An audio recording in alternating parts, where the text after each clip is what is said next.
रायपुर के गोकुल नगर स्थित पनीर गोडाउन में सौरभ शर्मा के गोडाउन में 8.5 क्विंटल मिलावटी पनीर मिला है। होटल और केटरिंग सर्विसेज में यह पनीर सप्लाई होता था। बताया जा रहा है कि मध्य प्रदेश से ये मिलावटी पनीर मंगवाया गया है।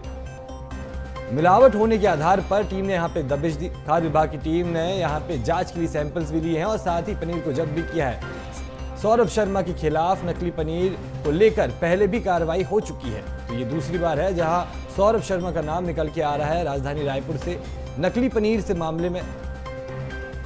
तो मिलावटखोरों पर नकेल कसने के लिए खाद्य विभाग की ये बड़ी कार्रवाई रायपुर से देखने को मिली है। राजधानी रायपुर में मिलावटखोरों पर नकेल कसने के लिए खाद्य विभाग लगातार सख्त है। गोकुल नगर स्थित पनीर गोडाउन से आज 8.5 क्विंटल पनीर मिलावटी पनीर जब्त किया गया है।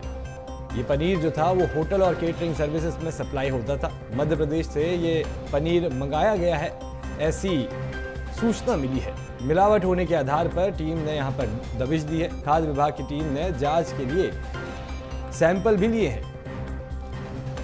पहले भी सौरभ शर्मा के खिलाफ नकली पनीर को लेकर इसमें कार्रवाई हो चुकी है और अब दोबारा सौरभ शर्मा के नाम पर कार्रवाई होने जा रही है, जहां पर 8.5 क्विंटल मिलावटी पनीर गोडाउन से मिला है।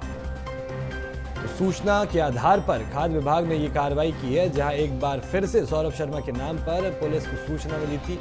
खाद्य विभाग को यह सूचना मिली थी कि नकली और मिलावटी पनीर सौरभ शर्मा के गोडाउन से सप्लाई हो रहा है, जिसके बाद खाद्य विभाग ने ये कार्रवाई की और इस छापेमार कार्रवाई में 8.5 क्विंटल पनीर जब्त किया गया है।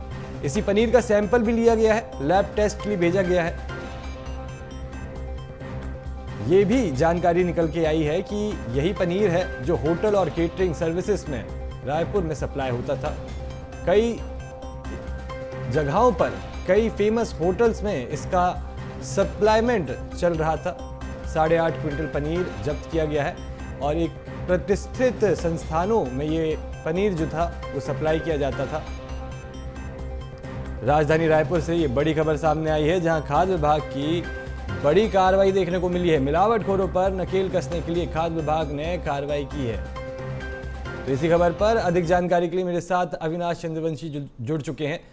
अविनाश, ये मिलावटखोरों पर नकेल कसने के लिए खाद्य विभाग रायपुर की बड़ी कार्रवाई देखने को मिली है। 8.5 क्विंटल मिलावटी पनीर जब्त किया गया है, साथ ही इसका सैंपल लिया गया। और एक बात और इसमें निकल के आई है कि सौरभ शर्मा पे दूसरी बार कार्रवाई की जा रही है। बिल्कुल, देखिए, मिलावटखोरों पर एक बड़ी कार्रवाई की गई है और नकली पनीर जो है वो जब्त किए गए हैं। खाद्य विभाग के द्वारा करीब 850 किलो नकली पनीर जो कि मध्य प्रदेश से छत्तीसगढ़ लाया गया था और उस किया गया 6 किलो पनीर का सैंपल भी लिया गया। उस सैंपल को खाद्य विभाग की टीम अपने साथ लेकर गई है और इस पूरे मामले की जांच करेगी कि इस पनीर में किस तरह से मिलावट है।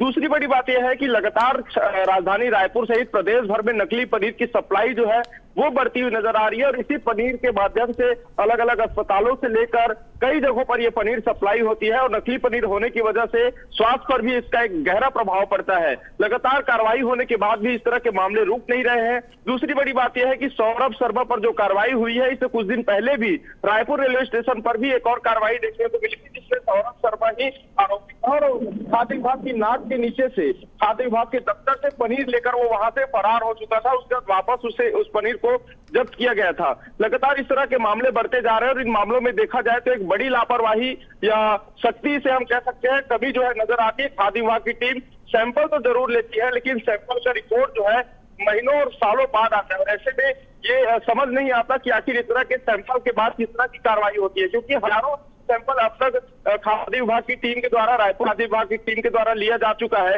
लेकिन इन सैंपलों के रिजल्ट नहीं मिल पाते और ऐसे में आरोपी जो है उन पर कड़ी कार्रवाई नहीं हो पाती। और यही वजह है कि सही समय पर सैंपल के रिपोर्ट नहीं आने की वजह से आरोपी खाद्य विभाग के हाथ से निकल जाते हैं और उनके हौसले लगातार बुलंद होते हैं। लेकिन इस मामले में देखना होगा कि अब 6 किलो पनीर का सैंपल लिया गया है, रिपोर्ट कब आती है, क्योंकि जब तक रिपोर्ट आती है तब तक तमाम जो पनीर है, जो मिलावटी आइटम्स है, वो मार्केट में पहुंच चुके होते हैं, उनकी सप्लाई हो जाती है, उनका उपयोग हो चुका रहता है और ऐसे में जो नुकसान होना है आम लोगों का वो नुकसान हो चुका होता है। अब सैंपल्स का रिपोर्ट कब तक आता है देखना होगा और आने वाले समय में सौरभ शर्मा पर किस तरह से कार्रवाई होती है देखने वाली बात होगी। जी जय अविनाश, वाकई चिंताजनक विषय है कि लंबे समय से यहाँ से काफ़ी सारे होटल और केटरिंग सर्विसेज में भी ये मिलावटी पनीर की सप्लाई हो रही थी।